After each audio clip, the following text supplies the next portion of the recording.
வணக்கம். யூசுவலாக நம்ம ஏதாவது ஒரு டாப்பிக்கை எடுத்து அதை டிஸ்கஸ் பண்ணுவோம். பட் ஒரு வித்தியாசத்துக்கு இந்த வீடியோவில் நான் உங்ககிட்ட ஒரு 8 கேள்விகள் கேட்குறேன். அந்த கேள்விகளுக்கான விடையை நான் நாளைக்கு கமெண்ட் செக்ஷனில் பின் பண்ணுவேன். ஸோ நீங்கள் அந்த கேள்விகளை எடுத்துக்கிட்டு ரிசர்ச் பண்ணி நீங்கள் ஆன்சர் எழுதுங்க. அதுக்கப்புறம் நான் சொல்கிற பதிலோடு அது கரெக்டாக இருக்கான்னு பாருங்கள். இதில் முதல் கேள்வி உலகத்திலேயே எந்த நாடு கிட்ட அதிகமான கடன் இருக்கு? the country with the highest debt. இதை நீங்கள் யோசிச்சு பாருங்க. நான் சொல்றது இப்போ இன்னைக்கு இந்த டேட்ல எந்த நாடு கிட்ட அதிகமான கடன் இருக்கு? ரெண்டாவது கேள்வி, நம்ம நாட்டோட இந்தியாவுடைய நேஷனல் கேம் எது?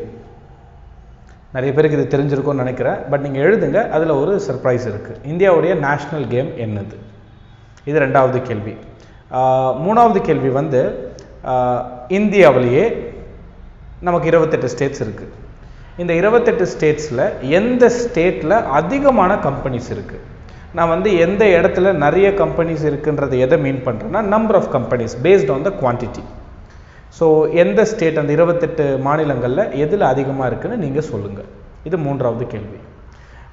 நாலாவது கொஸ்டின் GER அப்படின்னு ஒன்று சொல்லுவோம், அதாவது கிராஸ் என்ரோல்மெண்ட் ரேஷியோ. இதில் நிறைய டிவிஷன்ஸ் இருக்குது. நான் உங்களுக்கு அதில் சிம்பிளாக ஒரு ஆஸ்பெக்ட்லேருந்து கேள்வி கேட்குறேன். இந்தியாவில் 100 பேர் இருக்காங்க அப்படின்னா, அதாவது 100 மாணவர்கள் இருக்காங்க அப்படின்னா, இதில் எத்தனை பேர் காலேஜ் படிக்கிறாங்க?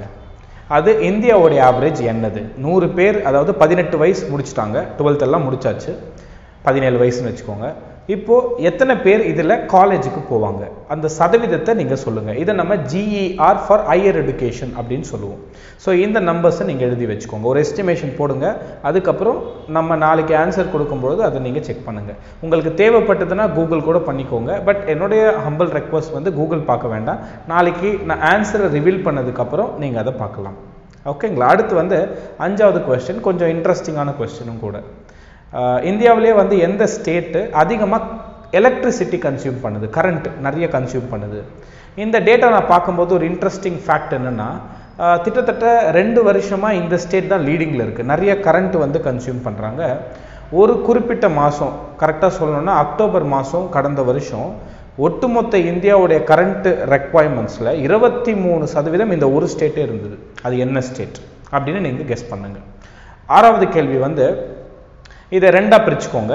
இந்தியாவில் நமக்கு டூரிஸ்ட் எல்லாம் வருவாங்க.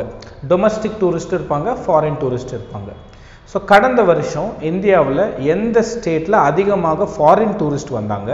அதே மாதிரி எந்த ஸ்டேட்டில் அதிகமாக டொமஸ்டிக் டூரிஸ்ட், அதாவது இப்போது தமிழ்நாட்டிலேருந்து நம்ம டெல்லிக்கு போகிறோம், டெல்லியில் இருக்கிறவங்க சவுத் இந்தியாவுக்கு வராங்க. ஸோ இந்த மாதிரி இருக்கும் இல்லையா, இது domestic tourist. So domestic tourist எந்த ஸ்டேட்டில் அதிகம், ஃபாரின் டூரிஸ்ட் எந்த ஸ்டேட்டில் அதிகம்?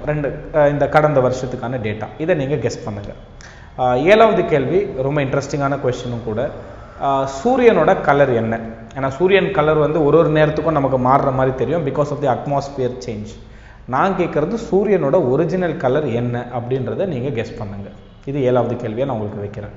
கடைசி கொஸ்டின் இப்போ ரீசெண்டாக நடந்த ஒரு விஷயம் உங்களுக்கு தெரிஞ்சிருந்ததுன்னா இதுக்கு ஆன்சர் பண்ணலாம். ஸ்டாக் மார்க்கெட்டுன்னு சொல்லுவோம். உலகத்தில் நிறைய ஸ்டாக் எக்ஸ்சேஞ்சஸ் இருக்குது. சில நாடுகள் அதை பேக் பண்ணும். இந்தியாவை பொறுத்த வரைக்கும் ரொம்ப ப்ராமினெண்ட்டாக national stock exchange, Bombay stock exchange இருக்குது.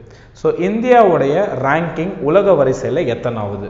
நம்ம எத்தனாவது இடத்துல இருக்கோம் ஸ்டாக் எக்ஸ்சேஞ்சில்? இப்போ ரீசெண்டாக நம்ம ஒரு பொசிஷன் மேலே போயிருக்கோம். நீங்கள் எத்தனாவது பொசிஷன்னு கெஸ் பண்ணுங்கள். அதை நான் உங்கள் முன்னாடி 8வது கேள்வியாக வைக்கிறேன்.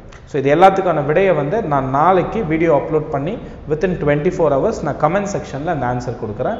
நீங்கள் எதெல்லாம் எழுதியிருக்கீங்களோ அதெல்லாம் செக் பண்ணுங்கள். கூகுள் பண்ணாலும் ஓகே தான். என்னோடய இன்டென்ஷன் நீங்கள் இதை பற்றி தெரிஞ்சுக்கணும், அவ்வளோதான். ஸோ அதை நீங்கள் கூகுள் பண்ணிவிட்டு மறுபடியும் கமெண்ட் செக்ஷன் பார்க்கணுன்னு கூட அவசியம் இல்லை. பட் இந்த 8 கேள்விகளுக்கும் உங்களுக்கு ஆன்சர் தெரியணும் அப்படின்றது தான் என்னுடைய நோக்கமும். ஸோ வீடியோ பிடிச்சிருக்கும்னு நினைக்கிறேன். இது யாருக்காவது குவிஸ் ரிலேட்டடாக பிடிச்ச மாணவர்களுக்கு ஷேர் பண்ணுங்கள். நன்றி.